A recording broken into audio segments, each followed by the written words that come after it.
Hello, everyone. Thank you all very much for joining our second event of Product360.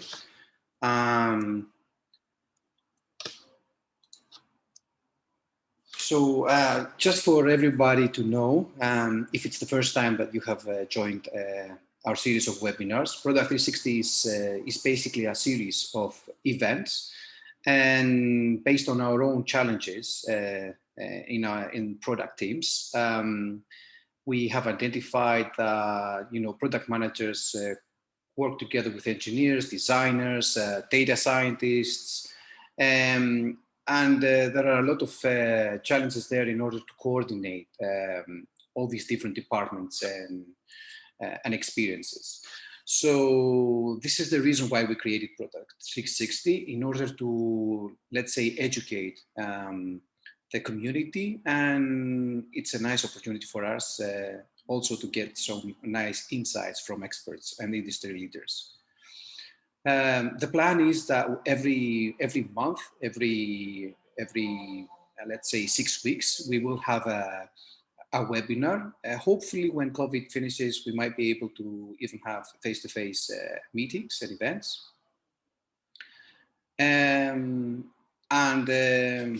We would like to thank our sponsor, Orfium, for supporting us for this event, and also our supporters, the Product Community Greece and GDG Athens. We are more than happy to have more supporters. So if anyone is interested in or even have an idea to work with us, we would be more than happy to schedule a call. Obviously, this is an interactive session, so you're more than welcome to ask your questions through Zoom. There's the Q&A feature that you can use.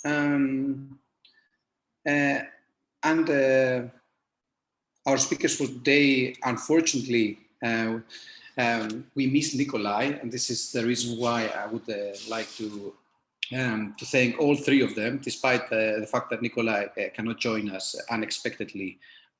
He had an important meeting, board meeting to be precise, that he could not change. But Argyris, Argyrou from Orfium, and Chris Butler from Cognizant will be leading today's conversation. All in all, I would say that you can also follow us on our LinkedIn page and our meetup group in order to follow our new events, new webinars, and also our YouTube channel, where we will upload today's session for you to see. I think Argyris, you can take over, introduce yourself, and briefly start with your presentation.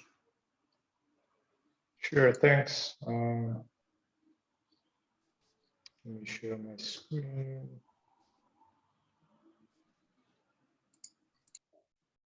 Okay, so hi, and thanks for the invitation, Sagis. So today we're going to do a talk about machine learning for product managers and how they can utilize data science and machine learning to solve the problems that they're trying to solve with their products. Big thank you for Chris Butler for joining me today to have discussion on the topic. So we'll try to cover a wide range of different topics, and one of the reasons that we named this session a gentle introduction is because there's so many things that we can discuss about a specific context. So we'll try to cover as much as possible. So we'll try to cover different types of problems that are best suited for machine learning, unique challenges in managing machine learning projects, use cases, common mistakes in building machine learning products, best practices, working with machine learning researchers or engineers. It's a very important topic. Let's see if we can cover it at the end. And the sections, skills required to succeed as machine learning product manager. So we're not here to explain what a product manager does. We are here just to inspire you a little bit about this field of machine learning and how you can use it in your products. About me, I'm a previously founder, and the last years I have the privilege in supporting founders in building products and companies. I'm a software engineer, product manager, and want to be data scientist. It's a PhD side project that I'm currently trying to proceed with. So let's start with the basics. What is machine learning without the math? I mean, there are so many answers in this, but at the end, is just machine learning systems automatically learn programs from data. So a way of creating a program that does something without having you to figure out exactly how to do it. Usually when we start with a project and we're trying to solve a problem, we always have this discussion if this is something that can be solved with straightforward engineering, or we indeed need machine learning to do that. So in practice, the way this happens is that you give a machine learning algorithm data with a set of examples, and the algorithm's job is to learn those examples. Again, I'm trying to keep it as simple as possible. So, I mean, there are a lot of examples out there that we might not even notice that machine learning is used, such as Google search, spam filters, language translators, recommender systems, ad placement, credit scoring, fraud detection, etc. Chatbots, voice assistants. There's so many things out there that we have no idea that they're currently powered by machine learning. Also, there are a lot of things out there that are powered by regular expressions, and they mask themselves like they are powered by machine learning. So data, I mean, again, every time you're trying to work with data scientists, first thing they will ask, do you have the data? Do you have data? So data powers machine learning. So to choose a model and understand if our outcome is even possible, we need to understand the available data. So data science is about exploration and prediction.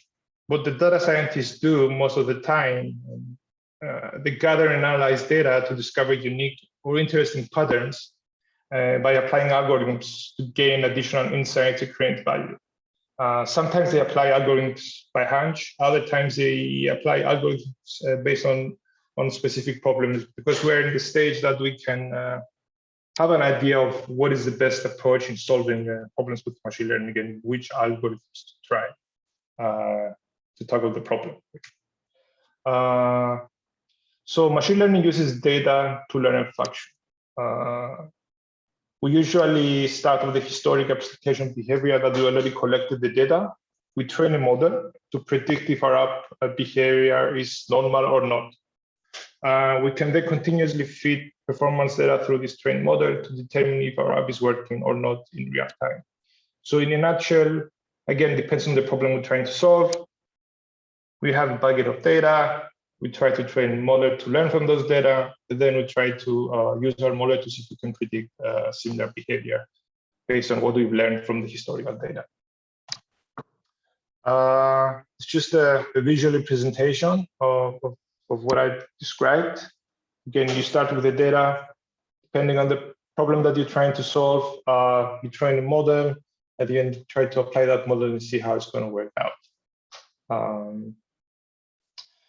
There are many families of machine learning algorithms. The most common two are known as supervised and unsupervised learning.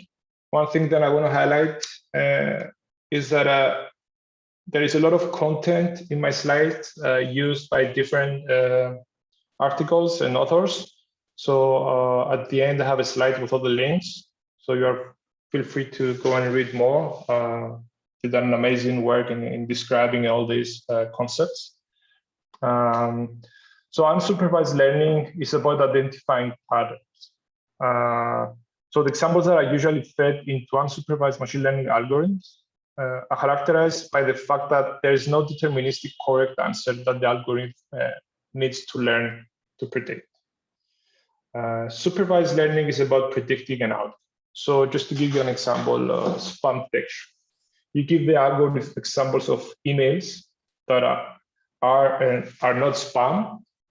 Each example email is labeled with whether it is spam or not. And then you give a new email and you ask the algorithm if this is spam. I mean, if we just take this sentence here, I guess with Chris, we can talk with hours. There are so many topics in this example here. For example, a policy on data, training data on people's personal emails, labeling data. Are we labeling data manually? We have like people reading emails and try to label them if they're spam or not, etc. So AI is not magic, and there is human in the loop. It's something that we were supposed to cover today, but unfortunately, Nikolai had to join on another internal meeting. So hopefully we can cover this in another call. So what is machine learning and how we do product management with machine learning? Machine learning product management focuses on using artificial intelligence, deep learning, or machine learning to enhance, prove, create, and shape products. The product management flow in general is the same. You start with the what, with the why, with the who, etc., and the how. What only differs now that you're dealing with a different how and how you measure it. So the life cycle of a so-called machine learning product mirrors standard product development, identifying the opportunity to solve core user need problem. You build an initial version, and then evaluating its impact, you start to iterate. But you have some additional, let's say, layers of complexity. So the life cycle of a machine learning product is an enhancement to the product life cycle with non-source of data. It can be an agile or waterfall model. These are some of the steps that are now are becoming like an additional workflow. So you have data acquisition, data preparation. For each of the different steps, we have different roles working on the specific tasks. Data acquisition, of course, you have your data scientists trying to understand the problem that they need to solve, and then they sit with the data engineers and they're trying to collect data. The data engineers need to prepare the data, and then the data scientist starts to play with the algorithms, creating their models, evaluating, etc. Then you have at the end machine learning engineers, DevOps, etc., in trying to deploy what they've developed. This is a typical flow that we have in data science. We call it CRISP-PM, cross-industry standard process data mining. I think for product managers, it's going to sound like a familiar flow. We start with the business understanding. Then we try to understand the data that we need in order to solve this problem. We prepare the data. When I say prepare the data, it means cleaning the data, doing a lot of pre-processing, again, based on the problem that you're trying to solve. Then you have the process of modeling, feature extraction, hyperparameters, etc. You evaluate your models to see if they're solving the problem that we've been asked to solve. So you go back to the beginning and try to validate that, and then you deploy that model. Of course, there is more, which I'm going to show a little bit more on the next slide. So using machine learning in products. Just to give you a little bit of context on the team. So usually you have technical team members who are building a machine learning product, discovering and analyzing data, building data pipelines, feature engineering, selecting and optimizing algorithms, avoiding overfitting, running offline evaluations, and putting machine learning into production for online tests. Of course, you also have people they do data annotation, etc. This is a typical flow of, let's say, machine learning product pipeline. You start with the raw data, you do your pre-processing, then you start to build your model based on the different data sets that you create.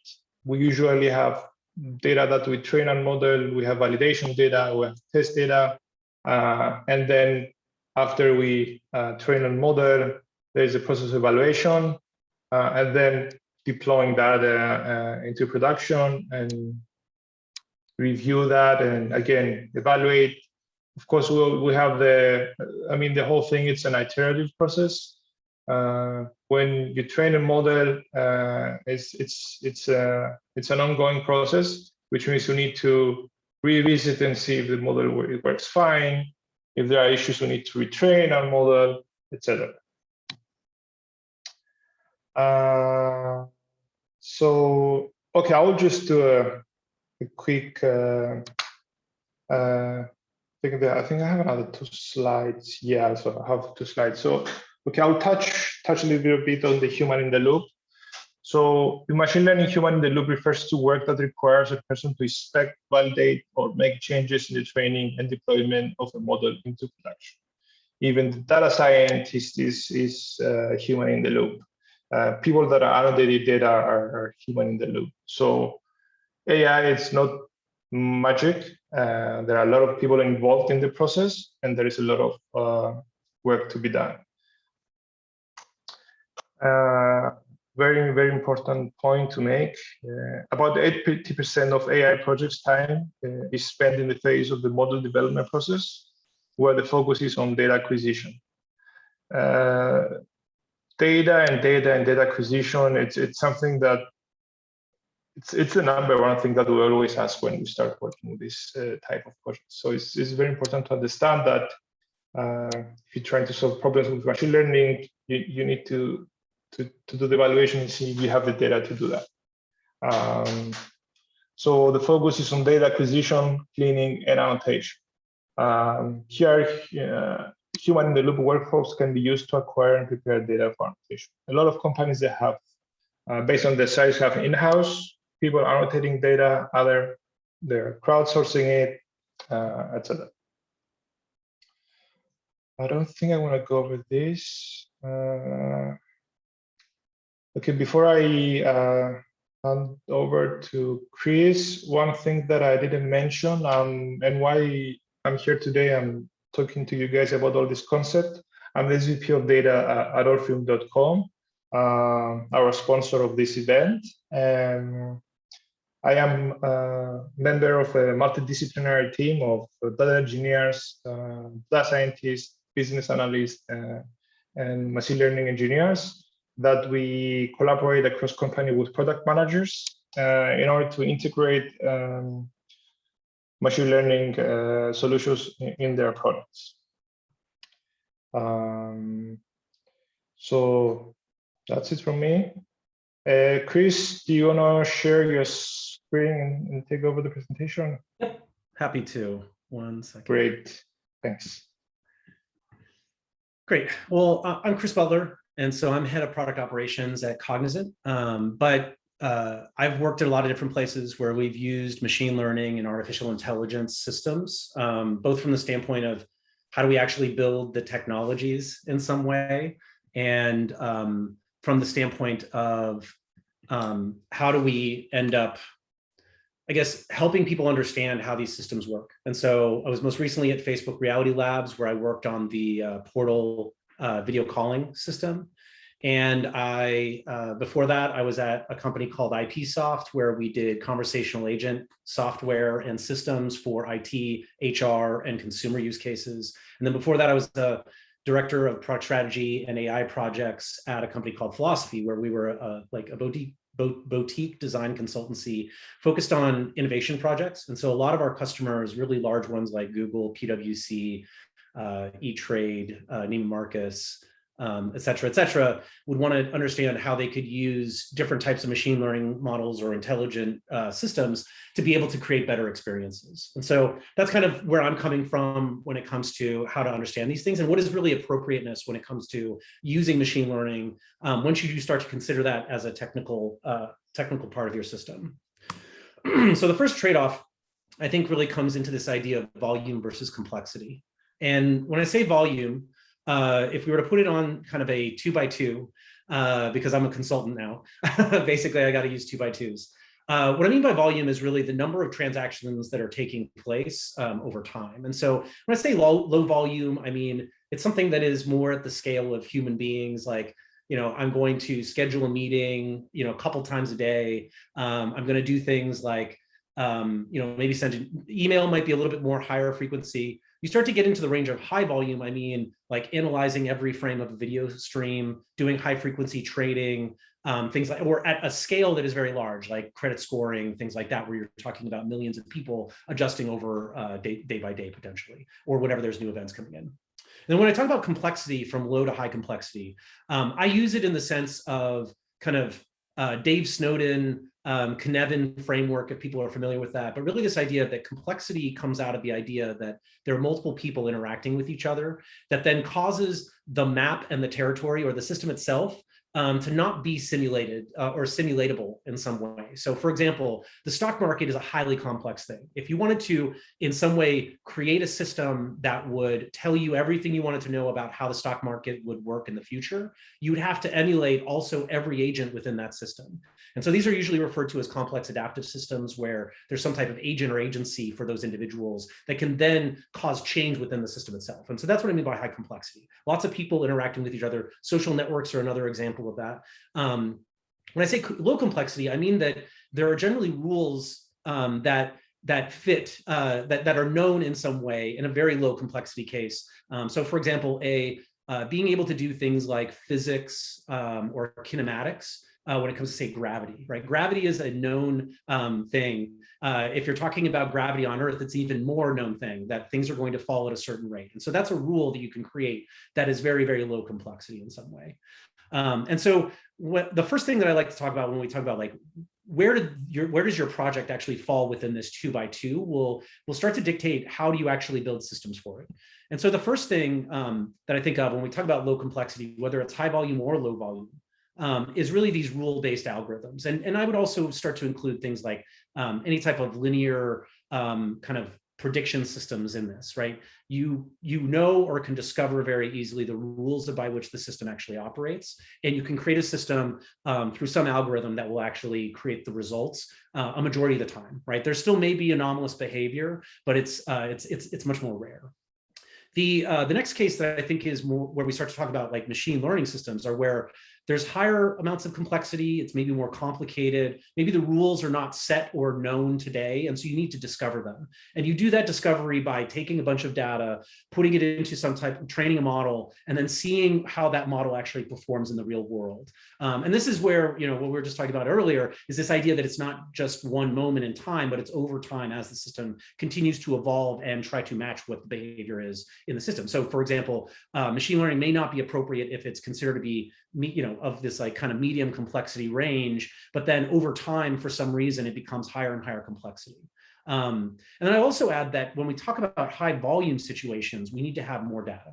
One thing I don't have here, but is also very important, is the cleanliness of this data. How much is that data actually situated in the way that the business use will be for that? And we'll talk about kind of that in the second part of what is appropriateness from my standpoint. Finally, when we talk about this idea of low volume but high complexity, this is where specialized humans really need to come into play. And so this is the reason why, like customer support, for example, or if someone has a question about financial advising, they usually want to talk to a human being, because it's much more complex than just saying that this rule always works in all these situations. So a human being usually needs to be involved in this case. When we talk about high volume, this is where it gets harder, because you start to talk about that no one single person can actually be involved with every single one of these transactions that's taking place. And so you need to then start doing crowdsourcing. And so this has been the model most of the time when it comes to social media is that it uses a system by which people can report problems rather than the idea of having it fully rule-based algorithms, because people that want to abuse systems will exploit those rules. And same thing, once we start talking about machine learning, there are going to be cases where anomalous behavior, both in false positive and false negative sense, doesn't actually is not actually correct for the system. So there's some amount of crowdsourcing once we start talking about highly complex social systems, highly complex networks in a high volume sense. And then the last part is you can also then start to consider how you change the borders or containers of these systems to break apart the system in some way. So for example, you may have very complex systems so for example, say medical diagnosis, right? There will never be one machine learning algorithm that is good for all types of medical diagnosis. And so what we start to do is we start to narrow down for this type of medical diagnoses. So looking at something like lung x-rays would be a very specialized type of machine learning, whereas the idea of overall health of someone or trying to figure out or understand what a particular disease would be on the whole body is probably too complex for a single system to actually use. So I think this is like a really important framework to think about. It's not the only framework, but it's one that I think helps a lot when you start to consider these projects. The second part, I want to just like talk about appropriate use, because when we talk about machine learning in general, we're talking about the technology side, we're talking about the stack, how does the engineer put this together, how do we talk with the engineer about trade-offs when it comes to how they build this or how they train the system. But there's an appropriateness that also comes into how is this system actually applied in the day-to-day use of a particular person. And so I like to use facial recognition or kind of face detection as an interesting case for this. So the way that tends to work is that it will take a frame of a video feed. It will try to find a face. So it will find a box for the face. And then it will look for features that tend to be things like your eyes, your nose, your mouth. And then it will start to look at distances between those different places to be able to create a template by which you are then identified as an individual, and also from multiple when you're collecting data for something like this, you're collecting it from many different angles, potentially in different light sources, different distances. And that's why, like, when it's something that is trying to create a more generic template of your face so that it can detect it in many different types of circumstances. And so this technology has been used for a lot of different reasons, right?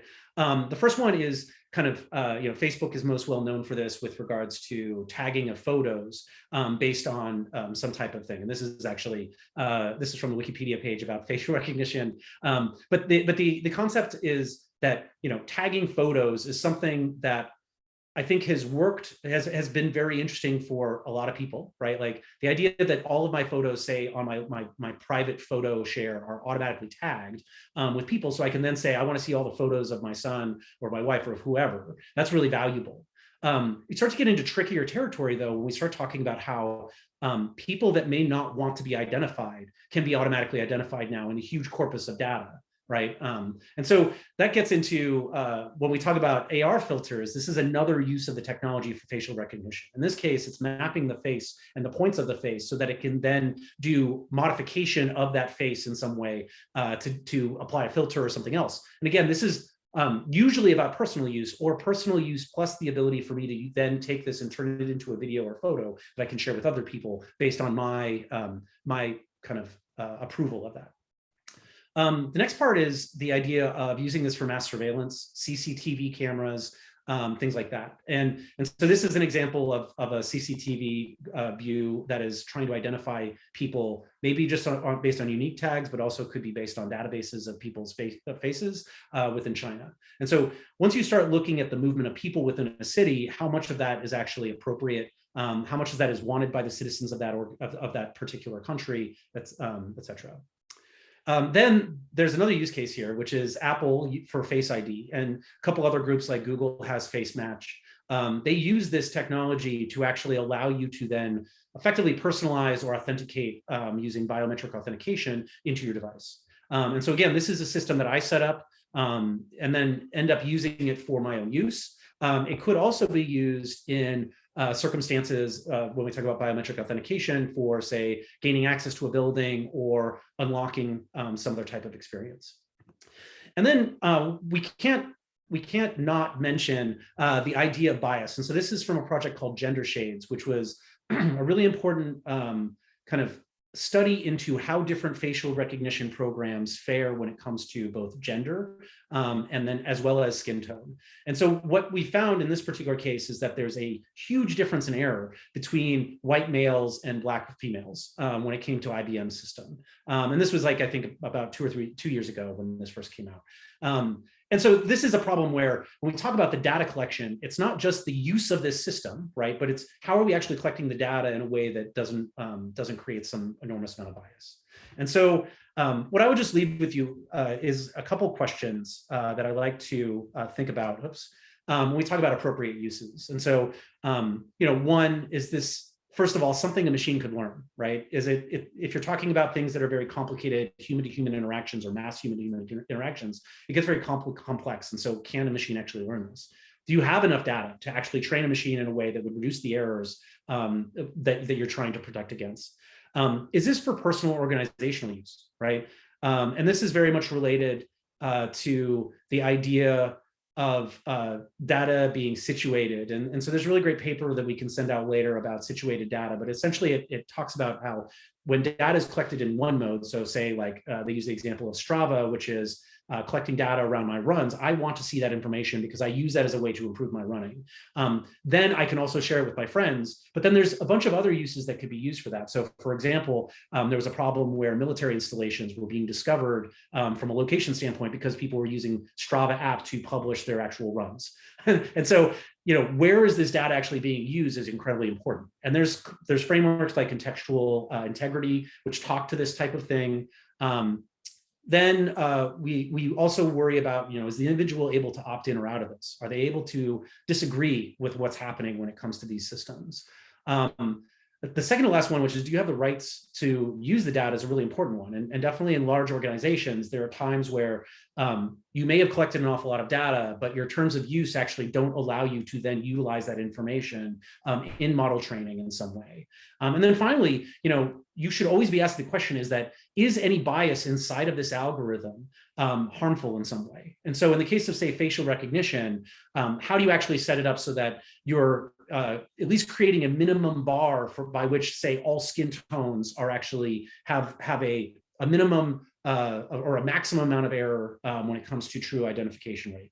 So these are all really important questions. I think you should be asking yourself when you're trying to decide whether things like machine learning, especially because it can provide so much scale on decision-making capability. And so, yeah, that's everything I wanted to talk about today. But we'd love to hear more questions. Okay, great. Okay, let me take over again. Thanks, Chris. So yeah, okay. We share our details later. Do this. Okay. So okay, I've listed a couple of topics here that we can discuss about. I will say let's answer like we have a couple of questions, Chris. Let's try to give some feedback on those. So what is normally the time frames we're looking at in iterations? An issue we're facing currently is long cycles for ML compared with the very fast-paced industry. So I guess the question is about when you want to retrain your models, what is the best time? Or I'm not quite sure if it's talking about the cycle. So Chris, do you want to answer on this, or I can also give my personal experience from what we do with our teams? Totally. Well, I think I'm interpreting this question as kind of, when we talk about iteration, I think we're usually referring to like model iteration, right? So how often are we able to update the model based on, making tweaks to the model itself, adding new training data, things like that. And I would say that it's really as fast as the pipeline is that you allow it to be. So this is where practices like from the agile world, say continuous deployment, things like that, I think you start to be able to do much faster iteration for these things. But the problem will be is how long does it take you to not only do the training, right? Because sometimes training can take a long time, even on great hardware. And then also, how long does it take you to collect data from the actual environment? Because once you deploy a model, you also want to be monitoring it to make sure that it now does a better job with the particular circumstances that you were worried about. So that's the only thing that I think I've seen. I've definitely, it could be the model turnaround could be days to weeks, but it could be longer if you're requiring more rigor around testing that model in some way. So yeah. I totally agree with that. So I would also say that it's a project management issue of trying to create a pipeline that is scalable, and every time there is a new change, it's easy to put it in place. I mean, in our case, in Orfium, usually we retrain models if there is fresh data, or we get very low scores in things that the model wasn't supposed to give those scores. So you need to monitor and try to retrain it. There's always the factor of the KPIs and the metrics that you want to have. I mean, talking about product managers, usually the product manager will come and say, this is acceptable, this is not acceptable. And if something goes below that, okay, let's see how we can improve it. I'd love to add on to that too. I think the metrics thing is a really important topic, because I think a lot of teams that are focused on machine learning end up getting really kind of focused in on things like accuracy rates and true and false positives. And it can be different terms for different things, like voice, so like speech to text versus facial recognition versus other things, all kind of create their own special accuracy measurements. But unless it's actually connected to an end user outcome, I think that's where you get into a lot of trouble. So for example,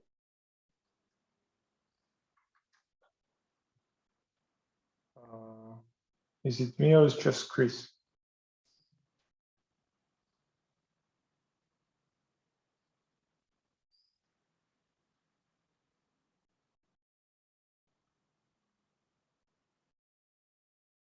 Sakis, can you hear me?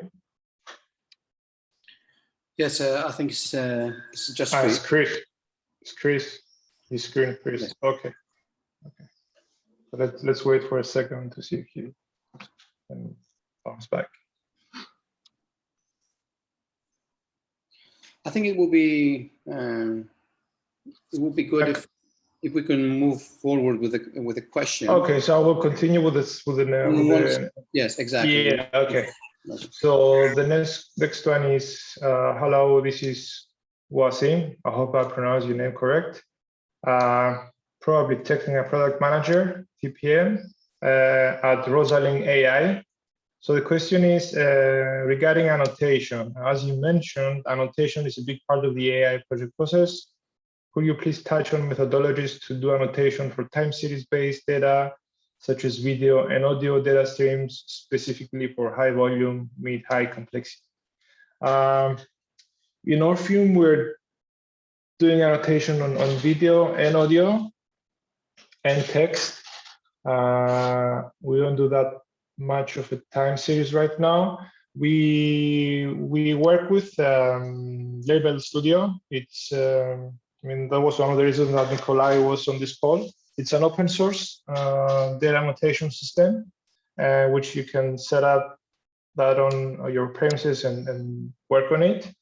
There are also options of crowdsourcing, like going over to Mechanical Turk on AWS or using Yandex Toloka.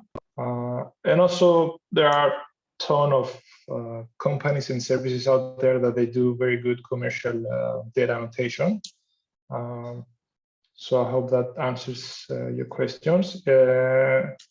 It's how to say, it's not an easy task, because you just don't ask people to say yes or no. Sometimes there need to be some sort of expertise in understanding the cases that they need to annotate. So I would say it's a little bit of a demanding process to set up operations and run that. Go to the next one. Talking about face recognition and data acquisition, how do you overcome the need for being GDPR compliant and those having to get consent by everybody whose images is in the frame and being blocked from lack of data? GDPR has a lot of gray areas. Usually when you're dealing with personal data, you need to have a consensus on that. And the tricky part is when you train data on specific, let's say, people faces, and then those people leave from your system, you need to retrain your data. So yeah, I'll say it's a questionable field, and it's case by case. It's case by case. I hope that I answered that. Next one, George Petropoulos, how can the product manager ensure that the available data suits the task we're trying to solve? Many times the product goal is set and it is defined by people without technical machine learning, DL, data science in general background. Hence, there might be a gap between what we have versus what is needed. Thoughts? Thanks. Yeah, George, very, very good question. Usually, what we do, data scientists are discussing with the product managers on the problem they're trying to solve. And most of the time, the questions are coming from the data scientists, asking about and trying to understand the problem, and then they're trying to ask and get the data they need in order to do what they need to do. Sometimes if the product managers have the experience and understand how machine learning works, they come with their own ideas, but it's a two-way conversation, I would say, with the data scientist. Depending on the data, sometimes you have data engineers in the loop as well, based on the volume and the complexity. Other times you even have software engineers in the loop, especially when you're dealing with siloed data that they are spread across company. So I'll say look at the data scientist from day one when you're trying to solve a problem, and they will most of the time validate what you have or what you need is best in moving forward. I think that's the questions. I don't have any other questions. Sakis, do you have any updates from Chris, or we lost him?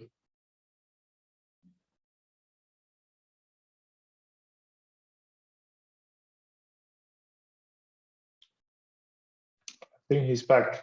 Hey. Hey, Chris. Sorry, someone was moving furniture downstairs and disconnected all of the Wi-Fi. So yeah. Anyways, I'm back. Sorry about that. Go, keep going. Yeah. I was just going over the questions. Maybe we can go over the one with which is interesting with the face recognition.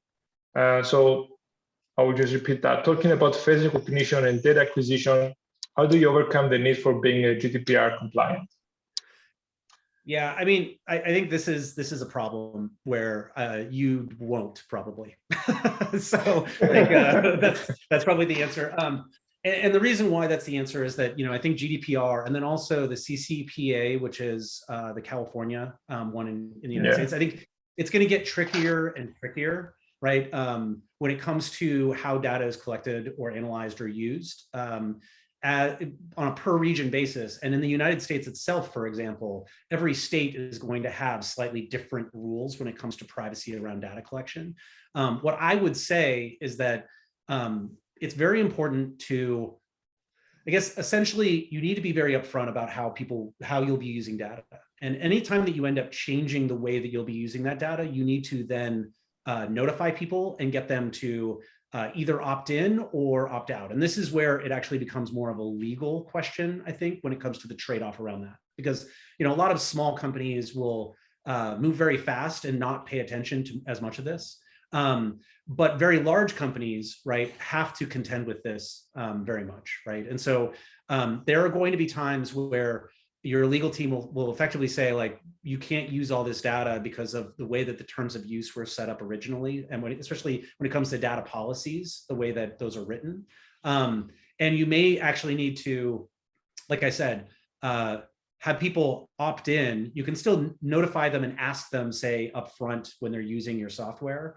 Now, the other options that are there is that we are starting to see different groups cropping up that will actually help you generate data. So they have sets of panelists that you can either give them the device that you're working on or the app.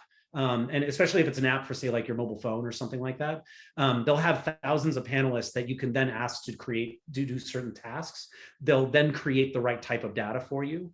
And so that's one way to get around that, is that you're actually going and buying the data that's available. And then I've also seen some interesting ones like reusing things like stock photography. so like when it comes to stock photography, a lot of there's all the rights are kind of known around that piece of stock photography, so they're able to now resell it. The biggest issue there, though, is it's not necessarily going to be the mechanism or the particular sensor that you would be getting the data in reality, right? Like these stock photos are very high quality. They're usually shot with very nice cameras, right? The element that's in there, like we're talking about, just say like pictures, when the reality is like it's going to be a myriad of different types of cameras on your phones. It's a myriad, like especially with the fact that like say front facing and back facing cameras on smartphones are just like different qualities, right? Different light capabilities. And so it's going to be very interesting. It's very hard. And same thing with like voice or sound, is that a lot of this stuff, when it comes to like speech to text, the noise profile, as well as the microphone and the way that it works is very, very valuable, is very important right now when it comes to building custom speech to text models. And a lot of the time, I think this is where we start to get into the realm of, do you actually need to be able to tweak the model itself? Or can you use a system that is more generic? So for example, speech to text technology, like it's probably not worthwhile for most organizations to roll their own speech to text technology, right? There are plenty of large players in the space. I mean, Nuance was just purchased, but like Google does a great job, for example. And I found in previous roles that they do a great job specifically around, say, street addresses because of Google Maps and Waze. And so, you know, in those particular cases, I think, why would you want to reinvent something like that? What you really want is you want to be able to just get the address in that case, right? So anyways, a bunch of different things to think about when it comes to data. But yeah, I mean, there are also a lot of services out there that they can mask data. So a good tip is, if you don't need to use all the personal data, try not to use all the personal data. Try to use only what you need. Differential privacy, I think, is what you're referring to there, right? Yeah, because there are sometimes that we don't need to use that mobile number, but we have it there. Just put it. See what's going to come out of. I mean, and this is maybe where like the idea of like the idea of doing stuff on the device itself at the edge is also, I think, a really like interesting capability that machine learning models being built on the devices themselves that use the appropriate amount of information is definitely something that I think it's referred to as like federated learning, right? Being able to actually push the training to the edge devices, so you're not pushing as much data out to the service. Now, a lot of services, who will not be named right now, want to collect as much data as possible, and that's part of their business model, right? And so I think there's going to be a real struggle here about like how do large organizations balance this kind of trade-off of, we want to have as much information as possible because we monetize it, versus the idea of what is actually best for the privacy of individuals and what is the most secure for individuals. And so I think that's going to be the main issue. And I think a lot of privacy regulation will actually push the things back towards things like federated learning and individual kind of like keeping data secure and private on their device in some way. So I think okay. I don't see any other questions, so maybe you can touch some of the topics that we have. I think we have another like 10 minutes. So, okay, I'll go with something which is a bit relevant, common mistakes in building machine learning products. And I will start with garbage in, garbage out. And going back to the questions that I think George had about what is the best way to have a good data for your data scientists to start working with. So yeah, let's talk about garbage in and garbage out, Chris. Yeah, I think that's absolutely right. And I mean, there's lots of different ways to talk about garbage, right? Like what garbage is incredibly important when it comes to the data. So going back to that idea of how is this data situated, I think is a really important thing to discuss, because this is where there's, I think, a falsehood inside of, definitely the consulting industry has not helped this, but the idea of, we're going to build these data oceans or lakes or swamps or bayous or whatever body of water. The data is the new oil field, whatever we want to talk about around that. Yeah. There's always a reason why that data was first collected. And a lot of the time, the question that was first asked about that data is stripped off of the answer, which is the data, right? And so then you push it into this larger grouping of data where we talk about as like feature stores, right? And you don't really know, though, the reason why that data was initially collected. What were the assumptions about the data, right? That goes into that. So I think that's that's maybe the number one thing I would say about garbage in, is that just in general, if you don't know why that data was collected in the first place, you trying to reuse it will be problematic because you won't know what were the assumptions that were there, right? And so I think that's like a really important thing. Yeah, I mean, we've seen cases that we received wrong annotated data, and then we were like, the business was like, why did you give this score here? I mean, it doesn't make sense. And we went back to the data and it was like, yeah, dude, you told me this is fine when you annotated the data. So just a silly example of garbage in and garbage out. So it's very important to the data that we're using as the sources to be correctly defined. I mean, and this is why, like, I think working, when we talk about how product managers should operate within a cross-discipline team. At Facebook, for example, working really closely with the data scientists that were on our team was really, really valuable, because I would have questions about the success of a project. And my initial assumption is to then track certain things or find certain ratios between metrics. And having that discussion with a data scientist who actually understands statistics in a deep, meaningful way actually is super valuable, because I'm going to make mistakes about the way I've biased my data in some way, or the way I'm asking these questions. And so I think that's very important. And so I would argue that as time goes on, just like we've seen the evolution of design, where designers are now part of a team or a pod, right? Data scientists should probably start doing the same thing. Right now, it tends to be a more centralized service within an organization, but I think we need to start putting data scientists. It's just like, and it's the same thing with like user researchers from a qualitative standpoint, right? Like, these are all different ways that as a product manager, you gain better decision-making capability by having more varied types of information to be able to make that decision. And it includes both hard data, which I would call, like, the data scientist is really good at getting at. It's softer qualitative data. It's customer support tickets. It's all these different things that you're using to build a model in your head about your customer and about the market to then make better decisions, right? I think that's definitely something we need to do more of, is include more data scientists in our team. Yeah, great. Another topic that I think is important to highlight is best practices working with machine learning researchers or engineers, data scientists in general. One of the reasons that I had this topic is that we need to understand that it's not that of a fast, let's say, life cycle of releasing and developing stuff. And there is a reason why we call it data science, because there is science in the process. So I think it's very important to highlight that there's a lot of work to be done in order to deliver a machine learning, let's say, product and software specific problem. And I think it's very important for the product managers to understand that when they are working with data scientists. So I don't know, Chris, what do you think from your experience in the past? I agree. And I think this is where a lot of PMs that I talk with, they want to know, like, I've gotten this question even just like yesterday, which was, how do I learn more about AI and machine learning for the use of kind of my product management practice? And I think there's two key things that we really need to identify here, which is, one, do you have the right vocabulary to be able to have a discussion, right? It doesn't mean you have to understand the depths of like how a CNN works, for example, right? But the idea of the trade-offs of how CNNs work with regards to, say, image tagging or segmentation or something like that, like that is important for you to understand that trade-off, because you need to have that discussion with the engineer or the machine learning researchers about the trade-offs of these things.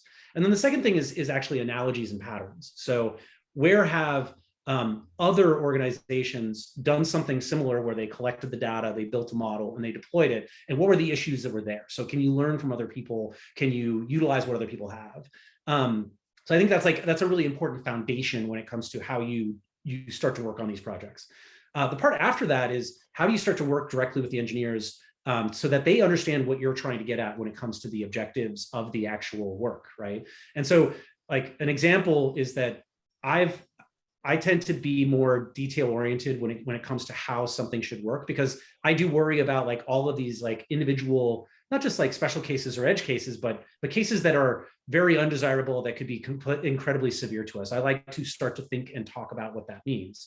In a machine learning world, we don't always know in what way that system will fail yet, right? Because they're non-deterministic, it's actually very hard for us to understand this. And so what I would say is that when you're writing down, you know, if we're doing things like user stories or we're writing PRDs or whatever ends up being the communication medium by which you're working with the machine learning person, is that actually starting from the standpoint of what does the user actually need to do and how will they be impacted and what are the things that you want to avoid. That should be in as human-like language as possible. And you should worry very little about, you know, the idea of being hyper-specific about parameters of different things. So like, you know, in the case of say like voice recognition or speech to text, right? Like you should not define noise levels. You should not define, you know, different audio characteristics. What you should define is you should say, usually the people that are going to be using this, they're going to be using it over a regular phone. Right. And just that distinction gives them more information about the type of data that they'll be getting. You know, what is like the parameters around maybe if you want to get into simulation of data. And actually, that's something we didn't even touch on was like all the work that's going into simulation of data now. You know, so like just saying it's on a phone, that's very different than a Skype connection or a Zoom connection or an in-person conversation with like a multi-mic array. So like all those things are very different. So just saying kind of how will this be used ends up creating an awful lot of information for the machine learning engineers that you don't have to specify, right? That's up to them to figure out like, how does that work in some way? Yeah, great. Also, that's a good point of the simulation, because you can also create artificial data sets. There are libraries out there that you can create data sets if you need to. And that's where, I mean, that's where it gets tough though, because how do you actually know that you're not introducing more bias into those data sets is really, really hard, right? Yeah.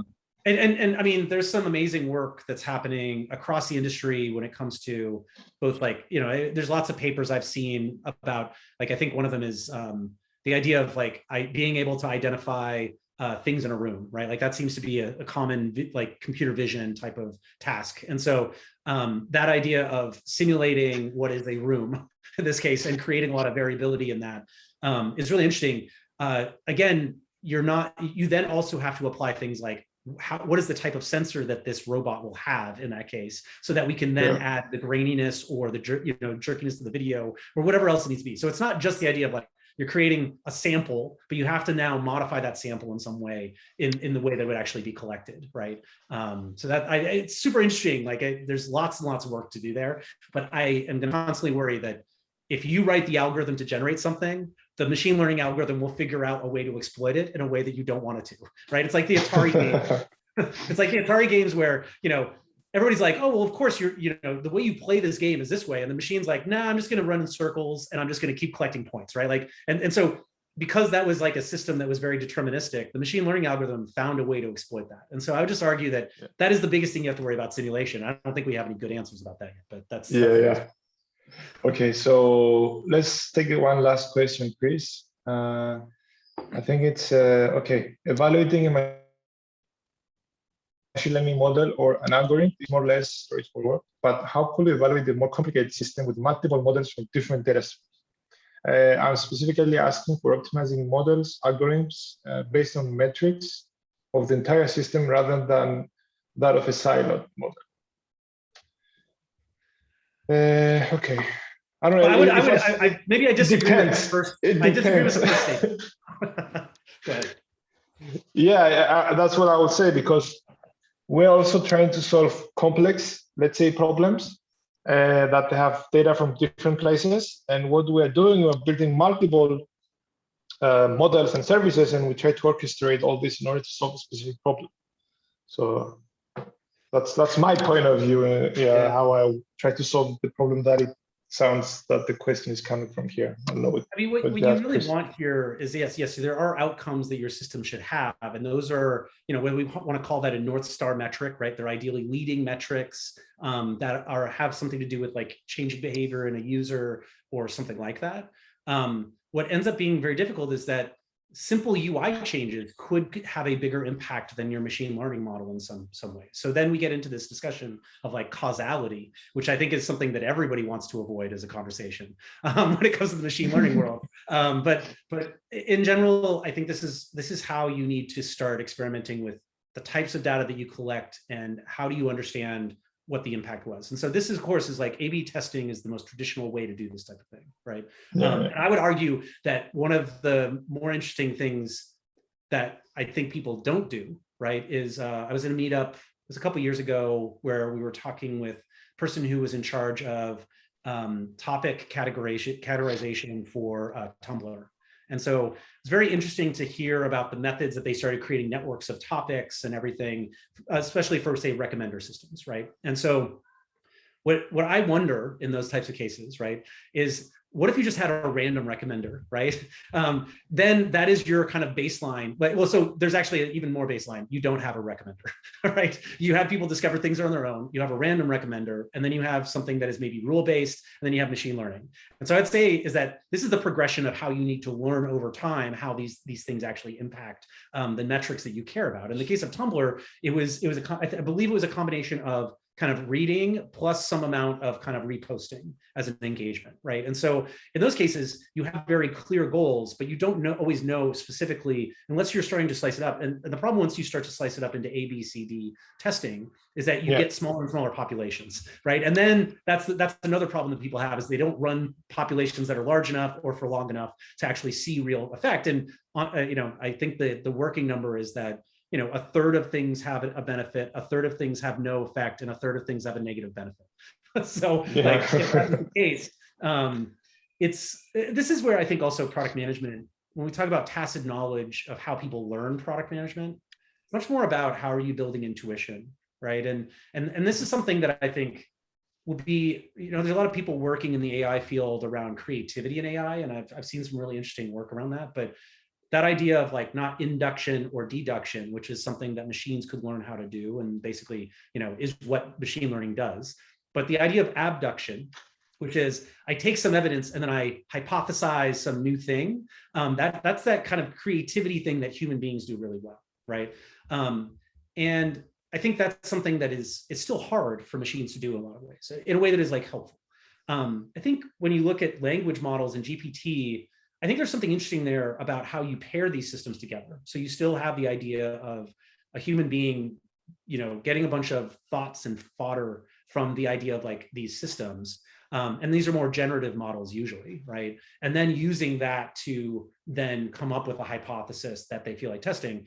And then the last piece is that because we work in human systems as teams, there still needs to be a human to convince someone else to do something, right? Or to at least sell something, I think. And so like that's something I think is like really hard. Like this is why I think a lot of project management systems that are meant to be automated about reminding you about a task is that no one cares because it's a machine telling me. Like it's annoying. It's not a project manager sitting in a meeting saying, hey, why haven't you gotten this done yet? That's way more like anxiety inducing than it is a machine telling me to do something, right? And just to end with like one last thought about this is that this is where we have the biggest problems, I think, in the future of machine learning, is that we build systems where the humans have to adapt to the system rather than the systems adapt to the humans. And this is where power dynamics really come into all of this, right? If we allow for systems to dictate things over humans without some way for them to opt out, that effectively means that we're caging humans. That's what we're doing. And we're making them do something that they shouldn't or doesn't want to do. And so I think some more of the practices around, say, self-organization are the types of things that we should think about. We talk about like, do people want to actually do this? Like, could they just walk away from the system? And what would that mean for your system if they did that? I think that's really, really important to do. Yeah, and I think that's actually an interesting discussion, Sakis and Yanis, for maybe another session of the, let's say, of the experience of machine learning. And yeah, this is very, very, very important, I think. I have a whole talk online about kind of, so I've been doing this like 3-hour long design thinking for AI workshop that I've done at a couple of O'Reilly conferences. But yeah, I think all this idea of like trust, interpretability, being able to disagree with the system at the appropriate moments, those are all things that are really hard to do right. And that's in the domain of human-computer interaction. Absolutely. Yeah. Very, very interesting topic. I think we're good. Sagis? Yeah. I think we're on time, right? Yes, definitely. I really enjoyed the conversation. Really nice and insightful questions, and I'm looking forward to the next ones, because I'm pretty sure Nikolai will have another session, and perhaps even Chris can join in that conversation as well. So I'd like to thank all of you for your time. And obviously, if anyone wants to, follow the Product360 events in the future, they can always follow our LinkedIn page and our meetup group. And we're always open to, interesting new topics around data, engineering, design, all combined with the product, obviously. So thank you all. And have a nice night, nice day, depending on which hemisphere you're at. Thank you, everybody. Thanks. Bye-bye.